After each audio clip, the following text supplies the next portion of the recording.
Isboklang Wanyang,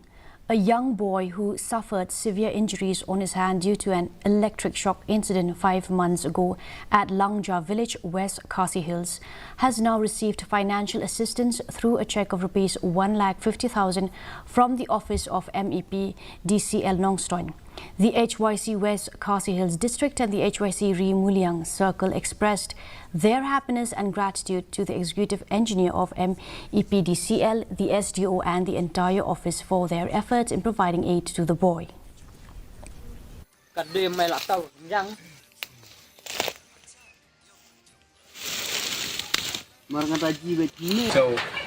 one I could play the office to executive engineer jangka Mepdcl Nongstoiñ Kibala Yarap ban video employee ya kajing Yarap nanta hybrid Isboklang Wanyang nakasinong langja bala mensau di nakajing sabat lagi di santai mensuate amta kani so one I could play the office Kabala Yarap ban sistem hari